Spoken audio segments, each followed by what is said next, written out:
feels good. Feels good to hear it again. Someone the other day said to me, "Man, I just love that guitar piece," and he didn't even know it was part of another song. Right. So he still has the joy of it. Definitely is part of another song, and that song just goes to show. Goes to show there's no point in writing those little blurbs on YouTube. And the description of the video and all that stuff that takes at least 5 minutes every time you upload. Some people don't know to click on the more part. Yeah, that's true. Yeah. So anyway, we're off to welcome to the 2H Sojourner podcast, which is something we never ever do. We never welcome you. We never explain who we are or what we do.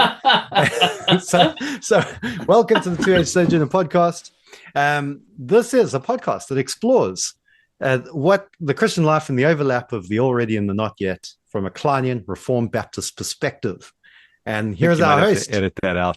It's too late. I'm feeling awkward. Really? I feel like free. Yeah. Hey, got to do it. Like, got to do it. I'm sorry. I'm calling it. It's a good go. Go again. I was enjoying that. I'm not doing it again. I'll just edit your objection out. Okay. And there's our host, Michael Beck, over there. Hello, Mike. Woohoo! He's back. I thought you were hosting. No, you're the host. It's your podcast. I'm just doing that. You just introed like a host on. You're the host. I'm the parasite.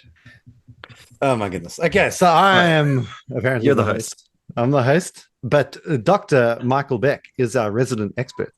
And Nick Cleveley is here to bring the heat and also clarify. So light and heat. That's good. It's hard to be the host, isn't it? You're feeling the heat. I'm feeling the heat. I'm feeling it. It's difficult. It's also what I'm feeling is the administrative chaos that has already taken place this morning. With Nick being here, he's been here for 3 hours already. Mike's just turned up. 8 o'clock. It's 10 o'clock. So that's what I'm saying. And then also we've tried different software which failed spectacularly, and are now back on good old faithful Zoom. So here we are. So there we go. All to say that it's going to the next level. Season 16 or whatever season we're on. That last cliffhanger really left people hanging for a long time. Feeling the burn but no, a lot has happened, and we should just update. I think the last time we checked in was with Pascal, and that was, well, from my side anyway, we were looking toward the time in Canada that I spent with them. Indeed. Teaching on the thing we talk about on this podcast all the time, and around the subject of the book, Covenant, Lord, and Cultic Boundary. And so it was great. It was well attended. It was like fun. I mean, it was the best. It was a snow blizzard that I mean, like I had, already just going to Canada at that time of year was going to be, something already, but apparently it was the worst. I'm not sure exactly how they worded this, but the worst blizzard that had hit in over 100 years. I think 137 years or something. Wasn't that the time where like one of the planes flipped on the runway? Yeah. And then just before we landed, or just after I landed, like an hour away from where that happened, that was in Toronto, I think. Because of all the ice and everything, it just sort of bounced, and the plane landed on its roof. And then but the flight there was just absolutely no problem, and and it was great. Pascal did a great job in organizing that. It was part of IRBS as well. So Jim Renian was there. We just had it was fun. It was good. Talking. Had a bunch of theonomists in the room. We had a nice discussion with a nice theonomist guy, Nathan Wright, part of Ezra Institute. So I got to chat to him a little bit. How's your French getting on, Mike? Man, I tell you, another week, and I think I would have had something going. It was complete immersion. It was the power of the whole time. I had this kind of sub theme going with my language, second language acquisition course stuff, and I was thinking, man, there is, I just kept wishing it was like I was being immersed in ancient Greek culture or something, because it would have been powerful. By the end of it, what was actually helping me the most was reading the French.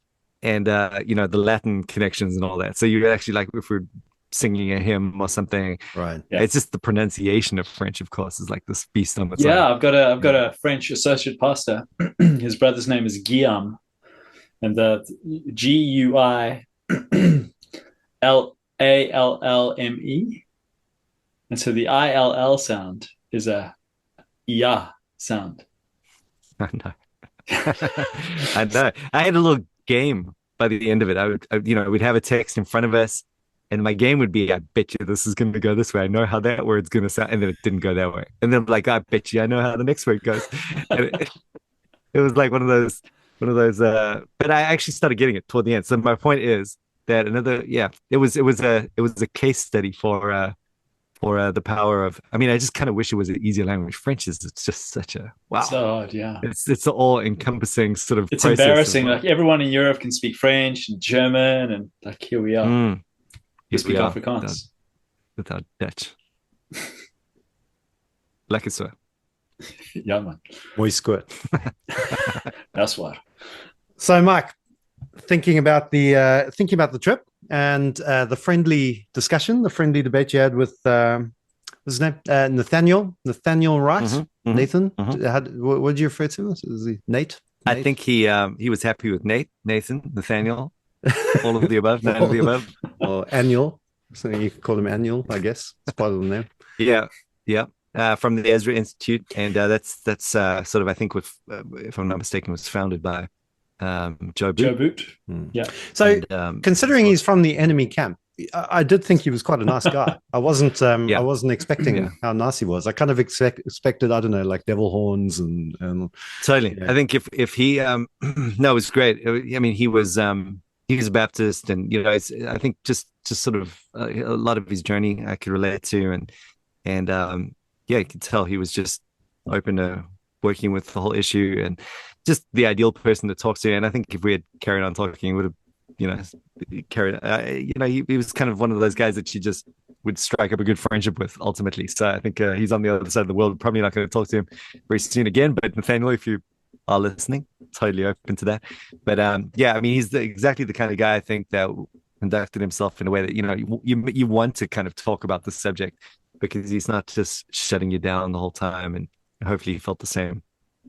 It always impresses me. It always impresses me when I watch a debate and someone on, and to be honest, I do have limited time for debates, because I think that, especially the more formal debates and debating style of like a James White, and his opponents, like that debate format, it has its advantages, but it doesn't really do it for me, because there just never seems like genuine interaction between the two people at the front. So I thought the debate format of the friendly kind of conversational debate, more of a dialogue. Yeah, it's more of a dialogue, and I realized that has weaknesses in that you can't quite drill down. Yeah, you can't.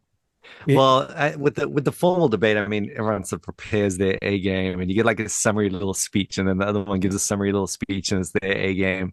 So you get like a mini article that, if you're too lazy to read the articles, you'll get this presented to you, and then some partial interaction between those articles, almost like a 4 views Zonovan thing, but not quite as detailed. Well, not even close to as detailed. And why am I getting this alarm? This notification? Andrea? That's because, Mike, I've just realized that I've had to pay for the Zoom. So while you're you've been about talking, to get kicked off. You're getting kicked off. You're not getting kicked off. You're okay. You can stay. You could stay. So I've just had to deal with that quickly behind the scenes, very, very discreetly. Very discreetly. I appreciated the discretion there. Thank you. Yeah, I mean, I was trying my best to keep it under wraps, but no bumps at all. Yeah, there we go. Anyway, so as you were saying, Mike. So the discussion thing is just, that's what we do. It's kind of like, when I watch stuff, I want to watch people talking, realizing that they're not going to have the polished A game. Yep. They won't have the time and space and capacity to be able to put that together. But you can always read a journal article about that, or you can. I mean, that's what that's for. It's just a nice presentation of the A game. You can just do that somewhere else. You just want to see people talking. Yeah, and it's limited. It's limited in its ability to be helpful, because you're inevitably going to get stuck in some ditch somewhere. I tried to have that not happen. We tried to just kind of, make the little thing and move on, and just kind of spread the wings. And I think Nathaniel was super good about that as well. Yeah. Just, I mean, I'm probably biased, but I do think you won the dialogue. yeah, you probably are biased. I I mean, mean, it's So we should. It is online. It's floating around there. Pascal put it up. Yes. So if anyone does want to watch that, we should probably link it or something. I mean, don't yeah, feel Andre like you will have to go and definitely watch be it. putting it in we the show will notes. we will link it in Please. the show notes. Please don't feel though that anyone needs to go and watch that, because it wasn't one of those. It wasn't those. Yeah, it James wasn't a White formal debates, so debate. It was more of a. it was just more that of a like someone discussion. recorded a discussion. Yeah, and so Yeah. if you're interested in that, that's fine. Oh, there it is.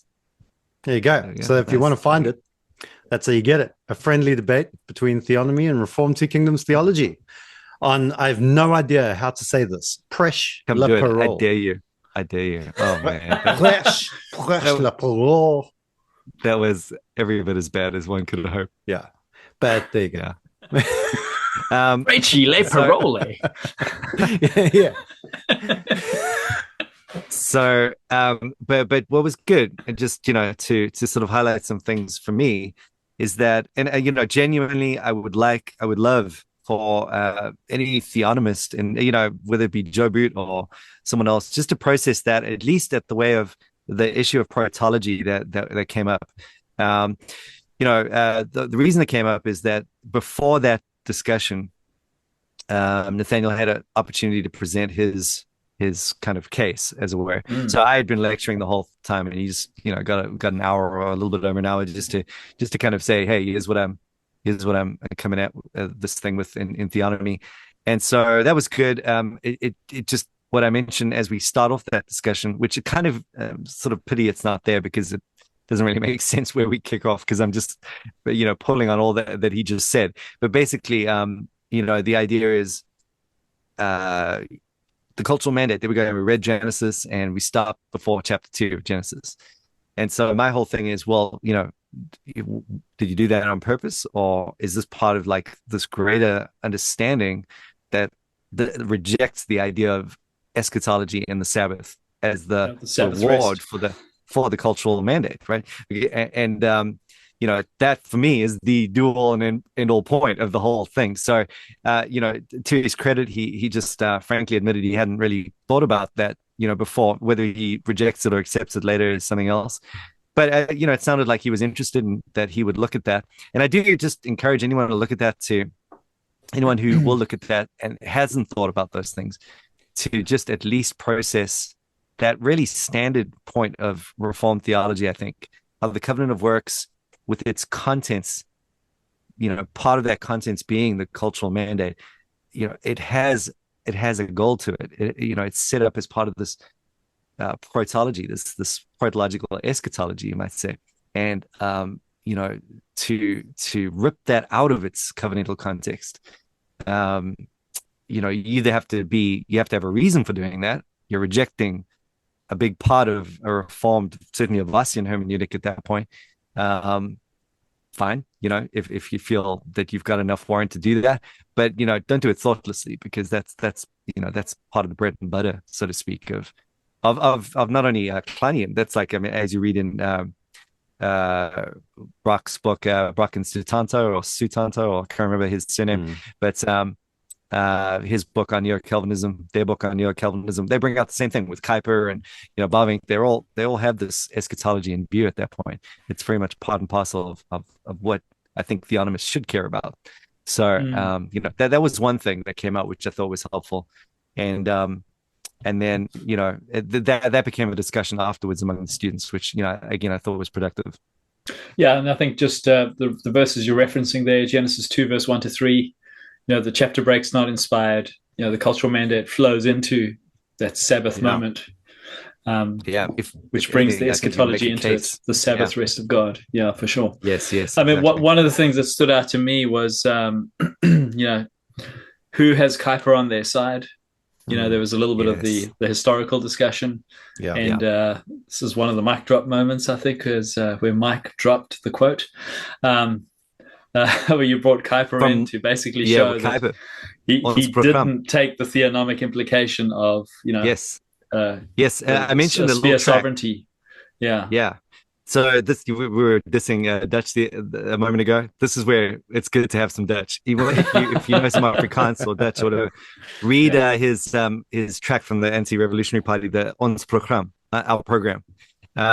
It's just like it's full on. I mean, it gets, and then you read the English translation. It's very, you know how when someone speaks in an angry way in Afrikaans, it kind of doesn't really come through in English. Yeah. They took Similarly in this track, yeah.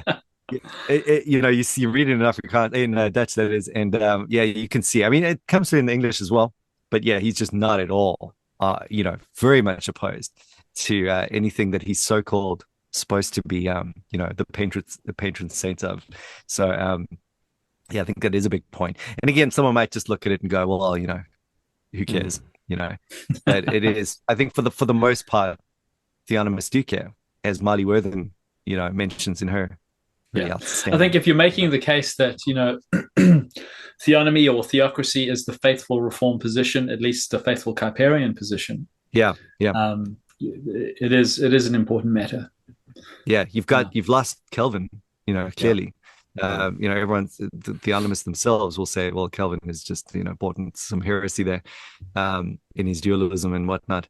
So yeah, you need Kuyper, you know, because that's the departure point in that Calvinistic tradition. So yeah, and it is important to know and to at least be honest about where you stand in relationship to a tradition. So like if you are claiming to be part of, you know, the Reformed tradition or a Reformed tradition, then to know to what extent you are diverting from points within that tradition is just it's important. It's an important part of hermeneutics and theology, I think, is to just have honesty about that. What surprises me about the whole kind of Christian nationalism thing is that they often they seem very sympathetic to Klein and to Reform Two Kingdom theology, and that came out a little bit in the debate. And well, it's the ancient Near Eastern stuff, you know, and all those insights that for protological eschatology. That's why it is such an interesting point, because, you know, Klein more than anyone else develops this concept of the cultural mandate. You know, it is the task of the development and portrayal of the maximum of the display of the human brain and brawn to the glory of God. And, you know, he's the one that's talking about megapolis so much. Yeah. He's the one that's, you know, really developing that idea. So when, you know, the theonomists read that, they're like, yes, this is what we're saying. They just sort of, you know, again, they stop short of what he's saying. Well, you know, megapolis has failed, and this is why. Metapolis is what is in view. And it's sort of like they just reject all of that part. But it is interesting, you know, just on that point, because, you know, Barnson makes such a song and dance of Klein's suggestive hypothesis, you know, kind of ancient Near Eastern influence, that it's like throwing him off track. And, you know, this is something that, you know, we should reject Klein for. But every other theonomist is, you know, is reading Klein and quoting Klein and loving Klein precisely for these things that are supposed to be so, you know, anti-theonomic. So yeah, it's something. It's a bit of an interesting sort of double play there that happens, and you know, it could be interesting for theonomists to have to work through. Yeah, I mean, I guess there were a few things that surprised me in the debate. Things with maybe my Kleinian sensibilities just go, whoa. You know, he mentioned things like the imprecatory psalms, you know, praying the imprecatory psalms against Trudeau. He mentioned that the blessings and curses of God still apply at the individual, familial, ecclesiastical, and national levels. And then he also went pretty hardcore, and I guess immigration's on everyone's radar at the moment. And he tried to do a little theonomic application of, you know, where the Moabites would only be allowed to become citizens and enter into the temple in the third generation. And so there's this biblical precedent for how immigration should be done based on how the Mosaic law processed Moabites into the temple. So I guess, you know, that stuff came out of left field for me. I didn't realize anyone would even take that on board. And that just stood out to me as glaring weaknesses in the theonomic / theocratic case.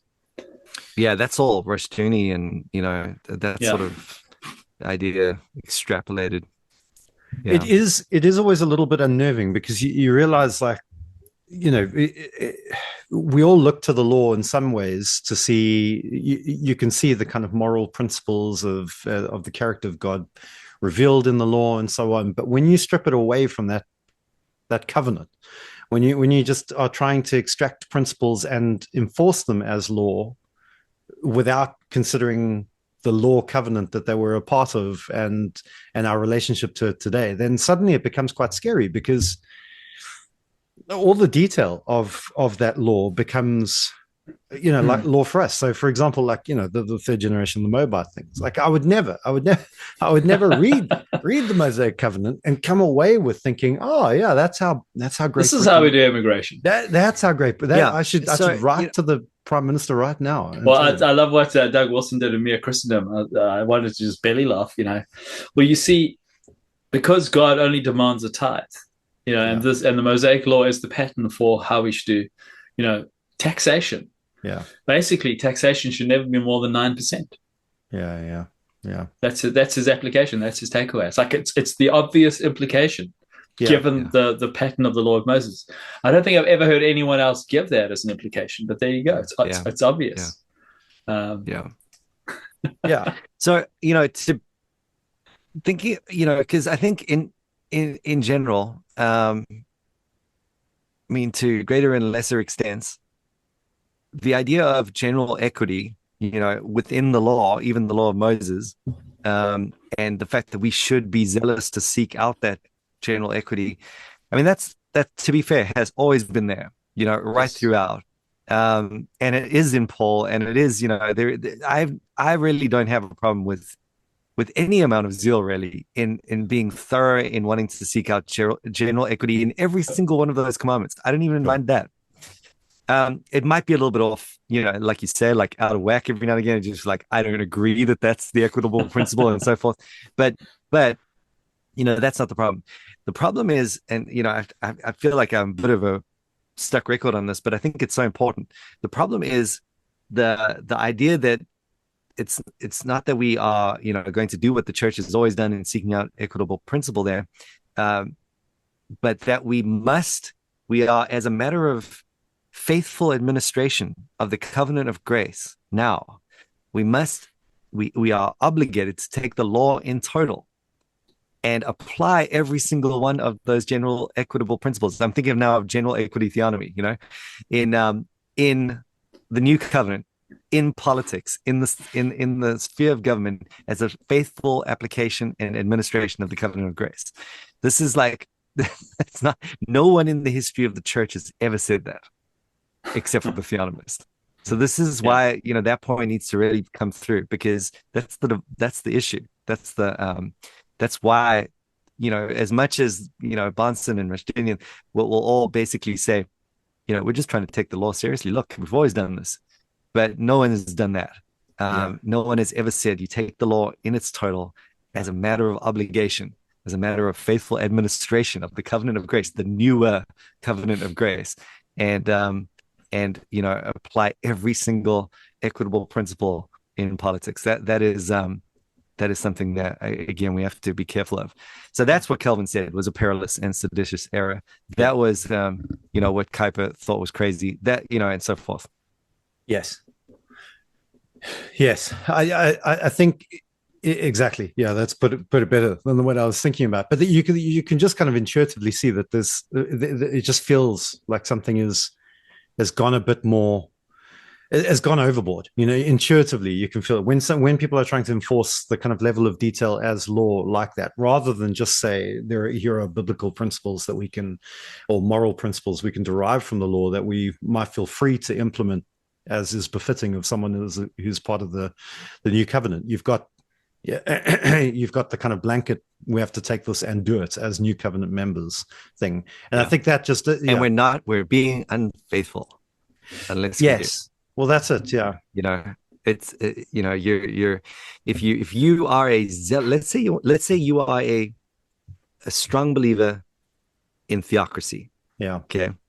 So let's dial this back. Here we are. We're like a John Knox kind of persona. I don't know, whatever. Or let's say Francis Schaeffer, for example. Or someone like that, where basically, I mean, you've got Francis Schaeffer comes to mind because he's just like combing through the Mosaic Law. Well, he was thinking about influenced by equitable- Rushdoony. Yeah, he was. Schaeffer was influenced by But this Rushdoony. is what makes him such a good example. You know, here he is, sort of as a neo-Calvinist, combing through the Mosaic Law, seeing it as a basis for Western society in terms of equitable principle, and really just giving more effort to it than normal. You know, he's, if anything, he's the guy. You know, you'd think he gets a gold star, but he fails to be faithful according to the Theonomist. You know, because he has, you know, himself said, "I am not a Theonomist. I do not see that it is a matter of faithful administration of this covenant of grace that the New Covenant Church is part of to take this law in total and apply every single one of these equitable principles." So that again is just so radically different. You know, it's like Calvin himself was totally. I mean, you know, say what you want about his two kingdom theology. He was living in a kind of theocracy, and he was happy to do that. And and he was very much, you know, willing to apply equitable principle in the law. So again, a zealous figure in that regard. Amen. I mean, I don't agree, but amen. You know, and still he is not faithful in this theonomist account, and that's that. You know, when challenged in that light. Responded the way that he did. So yeah, I mean, I think that you know, I hardly ever hear this point made, which drives me crazy because everyone just talks about like equitable principle. Because what happened was, you know, the original theonomists come on. Theonomy, yeah. Now, I mean, it used to be that theonomy was theonomy. So basically, you know, now Barnson called himself a general equity theonomist, right? So that's what makes it particularly confusing. But the older sort of theonomists, now more randomly referred to as reconstructionists, they had this kind of sharper, okay, we have to take this thing and we have to see it applied as it was applied in Israel's law. To which, you know, Klein and co respond, well, you know, that's kind of crazy because then you need like leaving all the other things aside, you need a Messiah Redeemer as your king, you know, number one. How are you going to do that? You know, you have to ditch democracy and you have to have an anointed Messiah king, but you're not willing to do that. So, you know, I think they learned a few lessons along the way.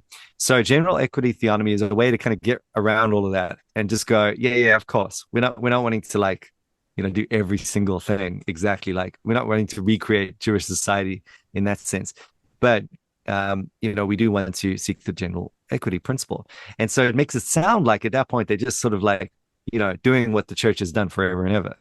Natural law but stuff. Again, well, exactly. And you know, that's the thing. Even Kuyper, when he's making, I mean, how much politics was Kuyper involved with? A lot, right? Did he call for obedience to the scriptures? Yes, he did. But he always did it. You know, I can't find a single reference where Kuyper called for a direct application of the Mosaic law, but rather appealed to the conscience of the ears through a natural law paradigm, while using his spectacles of law, you know. I do wonder whether just knowing that Barnson was the other great student of Van Til, whether it's there is a certain slant of Van Tillian apologetics in its in practice rejection of common grace, though in word he said he honors it. Whether that's not part of the problem. Because basically, my theory, my theory thus far is that, you know, because of Van Til's common grace, you know, he was admittedly like ultra confusing about it. You know, I mean, I don't know, I've given up trying to follow Van Til on common grace, but I think everyone acknowledges he wasn't quite willing to go shoulder and, you know, just deny the whole thing and kind of reject Kuyper for being too dualist and whatnot for his doctrine of common grace. So he was willing to live in some sort of tension, if not, you know, a total acceptance of what Kuyper was saying. And so, you know, that keeps him from moving in these crazy directions. But also, I think, you know, you think about guys like Klein, who was a student of Van Til, and it's almost like at times I really do feel like Klein is reproducing what Kuyper said on common grace, you know, almost because of Van Til's insistence on the importance of common grace as a matter of keeping you from being thrown or just drawn away by abstract philosophical principles. They're like, he's not willing to run all the way with, you know, these higher floating ideas when the data of scripture is, you know, keeping you at check there. And it feels to me, I mean, I'm nowhere proving this, but it feels like Klein almost sat in a class of Van Til where he sort of really hit home on common grace, and then how important this is in, you know, the Kuyperian tradition, so to speak. He's not willing to let it go and follow the other, you know, neo-Calvinists that have, and Klein probably doesn't run with it in that level, but, you know, it influences him, I think. And so you have that part of Van Til influencing Klein, and then, you know, you get Van Til on another day where, you know, he's just like making it sound like common grace is from the devil. And you know, and Bunsen was sitting in that class, you know, and it's sort of the impression you get every now and again. Yeah, so totally Keith Matheson's from beginning to end, by the way, but it's still. Yeah, well, Keith Matheson's just written a book on Van Til. Yes. So yes, he's I know. I want to read given it. some. Yeah. It's. Have you read it? I haven't updated it, but I've been listening to podcasts where he's been interviewed and just picking up on some of the big ideas he's putting forward. Because he's like, we were talking about it on Sunday, he's a post-millennialist, and I mean, you know, so it's kind of great that he's taking it on, because here he is, you know, he's sort of prone in that direction, it seems. Yeah. And you know, here he is sort of arguing against Van Til, it sounds like, right? Yeah, so on the Credo podcast, there's a great interview with Keith Matheson, where he basically outlines that, you know, Van Til basically said, yes, common grace, but then how do you square that with his approach of total depravity, you know, basically saying that there's no epistemological agreement between a believer and an unbeliever. And then he basically said, well, there's this restraining grace issue where, you know, common grace comes in and sort of alleviates the total depravity issue, which gives you what we're arguing for in natural law, which puts us on the same footing. But so he pays lip service to common grace, but his overarching system doesn't actually allow for it theoretically. Well, I mean, Frame said it this way: he doesn't resolve the antithesis in his own system. Yeah, exactly. And I think that's right. And, you know, it's probably just why there's so much trouble on that issue, you know. But at the same time, it is a sort of testimony to the benefits of doing something like that. Just not being willing to iron it out too. You know, if you're not clear, just leave it, and then at least you get two strands coming from the guy rather than one. You know, and but the way that I think Van Tilianism applies in the theonomy discussion and even the theocracy discussion. Because basically you say something like this. The argument goes something like this. You know, natural law, fine. Until now. Because now we're in a post-Christian era. And so basically, you know, now that people have become so postmodern and so post-Christian, you know, what we could once take for granted as part of Christian culture, you know, Aaron Wren's taxonomy of ages, you know, we can't take it for granted anymore. Now is the moment where our doctrine of total depravity shows that there's no epistemological basis for even allowing natural law. It's been rejected. Transgenderism proves it's all false. It can't work. And so we need theonomy because the natural law experiment has failed. Christian culture has gone. We're post-Christian. And so this is the sort of the Van Tilian foundation as an apologetic for theonomy. Have you even read about Greco-Roman culture? You know, Well, I was about to say, because I've just been reading, you know, critics of natural law, but not from the kind of theonomic point of view. So more like the guys who are into theological retrieval and re-enchantment and that kind of thing. I know that there's a lot of overlap with neo-Calvinism there, but like guys who are writing from a totally different frame of mind, like your Hans Boersmers or your I can think of a single other name, but they're out there. I think Craig Carter would go along with this to some extent, but you know, the guys in that camp who are all kind of working this through would say that the whole thing about natural law was that it only became possible in the modern world. Like you could not have had something like that in the natural world. So if you're in Greco-Roman culture, you would rely heavily on whatever the religion of the time is to direct your thinking and your moral guidance and that kind of thing. So it's only in the separation of church and state and post-Enlightenment times that you have that kind of division of natural law. So I arguing that there's some historical development that has made natural law impossible and more less tenable or something. Less tenable seems to run against the only majority argument against natural law that's based on history, which is that it's only become possible recently rather than it's become impossible recently. It's like the complete opposite argument. And so exactly. I mean, and that's like when you started Greco-Roman. What about like Babylonian, precisely. I mean, it just goes from bad to worse at that level. Yeah. But I just quote the Apostle Paul: "Does not nature itself teach?" Yeah. Like, in what context did he say that? The hardcore, like, I mean, those guys were, I mean, you read about the nature and what it was teaching at that point, and it's pretty gross. They were or contrary to nature, Romans 1. Yeah. Right. Yeah, I'm not saying nature teaches gross stuff, but basically, they were claiming that nature taught some pretty gross stuff. Yeah. And, so there's a big case, if there is a case to be made that there's no natural law, it wouldn't be in a scenario today where we've hit transgenderism and so forth. I mean, my goodness, that's tame compared to what, so the sorts of things that we're dealing with. It's all this idea that, natural law needs to be rejected. It needs to be rejected along with dualism. And the reason for this is that because, basically, here we are as Reformed people, we're embracing the piety and the worship of and the Calvinism, the soteriology of Puritanism, but not its political theory. And I mean, the Puritans would reject all of it. So let's just, let's grab hold of this thing and run. And, and then he quotes like Samuel Rutherford and so forth, who are admittedly, they believe in theocracy, but I mean, scholasticism is their bread and butter. They are making their whole case on natural law, which is, I mean, it's just sort of like defies the thesis of the book at every level. Yeah. It's just plainly incorrect in my view. I just can't understand how that could work. Let's put it that way. So yeah, I'd be interested in hearing from theonomists on that point. Yeah.